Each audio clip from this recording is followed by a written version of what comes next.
তাহলে 5 নম্বর বাজনা আমরা আজকে একটা হস্ত সাধন বাজনা বাজাবো, যেটাকে হস্ত সাধন প্রণালীও বলে। একটা নয়, 3টে বাজাবো। প্রথম বাজনটা কি আছে এখানে? খিটি তাখো তেরে খেটা। কি হবে? খিটি তাখো তেরে খেটা, 4 মাত্রা বাজনা। তাহলে কি হবে? এইদিকে এরকম করে চাপা, টি হবে বৃদ্ধাঙ্গুল দিয়ে টি।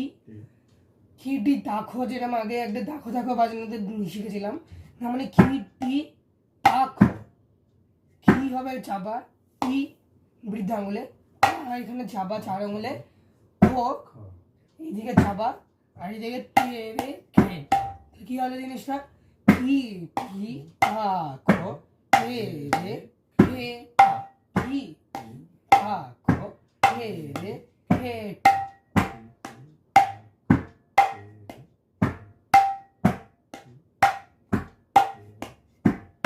গতি বাড়লে বা দ্বিগুণে বাজালে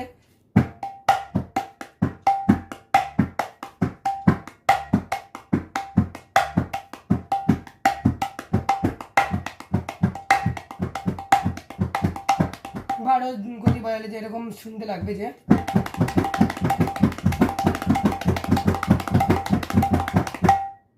বাজানটা ঠিক এরকমই আসবে। তারপরে দ্বিতীয় বাজনটা আমরা শিখবো ঘিতে ডে। ঘিতে ডে তাহলে মেইনলি কখন বাজে?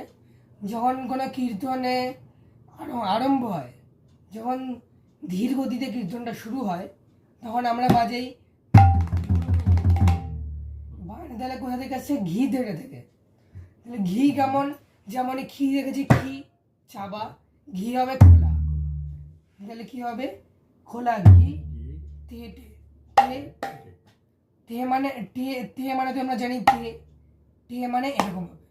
তাহলে কি হবে? সোজা বাজনা, ছোট বাজনা, ঘি তে ঘি তে। এখানে যেমন মাঝখানে গ্যাপ আমি বাজছিলাম, ওরকম গ্যাপটা হবে না, একসঙ্গে বাজবে। ঘি তে ঘি তে ঘি তে ঘি তে ঘি তে ঘি তে। আরো ধীর গতিতে বাজালে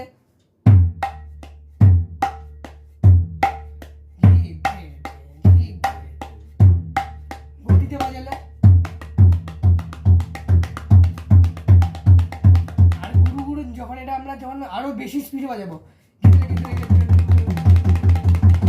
তখন জিনিসটা গুরু গুরু হয়ে যাবে।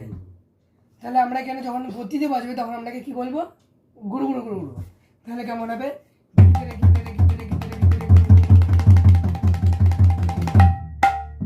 তারপরে বাজারে একটা সোজা ছোট। তারপরে আমরা 3 নম্বর বাজারে দেখবো